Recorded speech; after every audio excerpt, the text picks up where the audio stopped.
Hey up lads and lasses, Damphyre here, back again with some more Infinite Lagrange. Today looking at the Eris for the next ship guide, carrying on from the Quawa from yesterday's video. Because I mentioned the Eris in that video, so it makes sense for me to have a look at this one as well now. So, the Eris has one really very good variant, which is the heavy cannon type.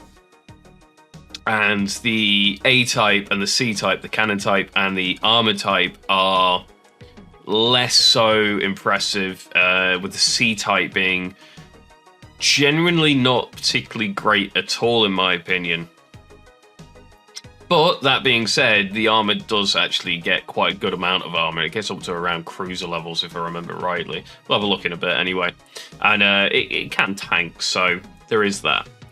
So the cannon type, the base variant, early on, if you're in the first couple of servers, I think you can just flat out buy this one for, I think it's like $2 or something of that nature. It's a long time ago I picked this up, but it can be acquired within boxes as well. So if you don't fancy spending $2 to just get this, feel free to ignore it. However, that early on, it's actually a pretty good ship. It's got good damage output. It's got, you know, if we go have a look at the propulsion, we got a flat 25% evasion.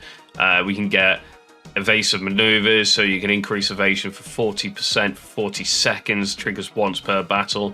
We can get a double extra evasion. This is an extra 16% evasion between these two. So it stacks evasion quite nicely, which actually makes it pretty good on the front row. Plus on top, you know, you get some decent HP out of it as well. We're at 30k at base, so it's not too bad. Again, it's a front row ship, so I would say go into the propulsion system, pick up the 2 ship evasions first, go into the armor system, pick up the 2 HP mods, and then consider picking up that strategy evasive maneuvers earlier than you normally maybe would. Afterwards, going into the main weapon system. This is due to the fact that on a front row, it's going to be taking a hell of a lot of fire, and you need to keep it alive as long as possible to actually apply its damage output. And in that instance, you really do want those evasions, because they will really help keep it alive quite considerably a bit longer. After that, going into here, picking up both the hit rate against frigates, destroyers, going into double cooldown and double damage works out quite nicely. Although you could potentially drop 1 damage for the chance of intercepting by 25% for torps and missiles. And like I mentioned on the Quawa, the torp version, there is quite a lot of intercept. Here's another ship with intercept on it that is in that frig destroyer sort of lineup that you do see. Focus cannon fire isn't a particularly great. You can completely flat out ignore it. And I don't personally want to pick up the hit rate against fighters and corvettes. It does have the ability to load into anti-aircraft lightweight ammo and anti-aircraft counterattack, but the fact that it's counterattack only does kind of make it not particularly great at AA, as only the 1 ship being shot at by the vets or fighters will be returning fire, which does kind of negate the want or need for it to be picking up hit rate against fighters, corvettes. So your 2 builds are double hit rate, double cooldown, double damage, or double hit rate, double cooldown, 1 damage, and the intercept. My personal preference is the latter one. Picking up that intercept can help quite a bit with the intercept chance. Like 25% of like completely flat out reducing damage on the fact that it's already got, you know, pretty good 25% base evasion plus an extra 16%. So yeah, quite a sticky. Now, I personally don't use these in fleet because I have the heavy cannon type, which is just flat out power creep over this. It does lose some of its evasion, but it flat out gets so much more damage that I don't really use this in fleet anymore. I do have extra tech points. You can see here, I actually have the HC1 maxed out at the current moment, and I have an extra 50 tech points. That's because I quite like grabbing the command system on this, which is increase FOV of qualified fleets by 10 plus 5. All commands will cost 50% more action points. contains 3 ships that are the same type as the flagship, so you need 3 Eris 1s for this to work.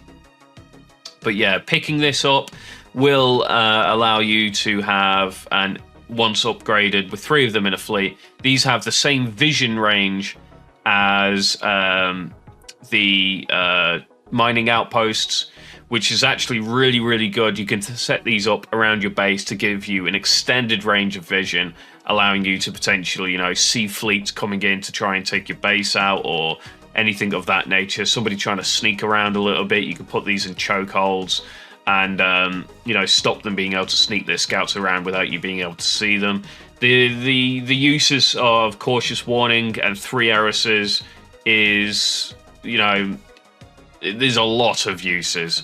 So yeah, even out of fleet, these things are just a great little utility vessel that you can build. The low CP at 7 CP, you can get, all of these out, no issue.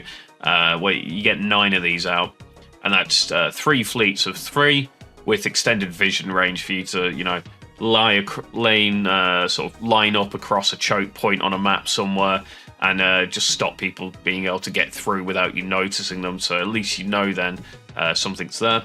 And again, it's a pretty good ship early on, but it is outweighed by the heavy cannon, which we'll talk about now, which is just an immense ship in its own right. Still has that base 25% evasion. You can still pick up an extra 16% evasion. The only thing this misses over the base variant is, of course, you don't have the option to pick up that strategy that increases evasion by 40%. After picking up the 2 evasions, though, come in, pick up the 2 HPs. Again, we have a front row ship. It needs to stay around as long as possible, tanking. I've even tried a bit of upgrading going on here on this ship for this server. Early on, because the NPCs on this server are just nasty to deal with. And you can see my general build here: double hit rate, double cooldown, 1 of the damages, and full firepower. You can see I even picked up full firepower before the 2 hit rate bonuses. But in my opinion, pick up the hit rate first, full firepower, and then the double cooldown, and then the damage last. Concentrate fire periodically is pretty much redundant here. Don't have space for the additional barrel enhancement. There is a build where you can drop 1 of the cooldowns for the extra damage. I personally prefer the extra cooldown just to stack just how many shots I'm flinging at my enemy, and system HP is pointless here, which is a bit unfortunate. The reason this is so good is, again, damage hit. 345 damage per hit. That's currently maxed out. Physical armor pen, when the target's a super capital, has a chance to disable its physical armor. That's not exactly what it does. It's kind of like a increased damage reduction, or like it has a ability to just sort of ignore a portion of the armor. It's not a lot, but it does help when it's firing at those sort of heavier ships. Increased damage by 5% is really good here, and same as the Kwawa railgun. It has full firepower, and as you can see here, we have a reduced cooldown by 40%, plus 3%, and a hit rate by 15%, but you can see when minusing that by 7.2, or about halfway through the upgrades, it goes down to, I think it's about 2% or 3% or somewhere around there, where you take a hit rate negative, which you completely offset by taking 30% hit rate against frigates destroys anyway. And then all of a sudden you've got this thing that has 16,000 damage per minute with all of its weapon systems, which is just nuts. And on the main cannon, you're at 14,000 damage. Took a bit of a hit after the change, because having 30% extra damage over the 5% and a little bit of cooldown does suck a bit. But that hit rate has actually increased its damage output overall. And yeah, to finish this off, armor system, grab yourself physical resistances, and then jump into here. And again, I pick up warp speed and a cruising speed here instead of double cruising speed, but feel free to go double cruising speed instead. But yeah, I quite like the warp speed. Nothing on the command system on this one. So yeah, that's about it. Now, over onto the armored type. This, in my opinion, is the sort of the least usable of the three. It's got the same sort of base damage output as the base, but I kind of like the fact that you got that command system and giving you extended vision range is just really, really nice. But yeah, this has, patrolling defense. When a fleet comprised of capital ships guards a resource node, it can also guard other resource nodes, which is kind of pointless because you can either blockade your mining outpost. So this doesn't really ever need to be used or get used. I've never seen or found a reason to ever use patrolling defense over, say, a blockade. So it's a bit unfortunate. Reduced damage from the system doesn't really matter, and the increased system HP doesn't matter. So it has a command system, but it's kind of pointless on it. However, you may notice that we are sat at 30 armor, and that's base. You compare that to 20 armor, it's pretty good. And you get 4 slots here, which is actually really quite nice. The way that I like to go here is going triple HP into one of the physical resistances, just to increase that survivability. You still get your 25% evasion. You lose the 16% flat evasion that you can pick up from the other 2 versions, but you do get back evasive maneuvers, which is actually not too bad. So I would pick that up as well, and that's to make this as humanly tanky as this ship can be, which is entirely its point, is to sit there on the front row and tank. However, I will say I find that the heavy cannon and the cannon type, because of that extra 16% evasion, do last a little bit longer and are providing better damage output once upgraded.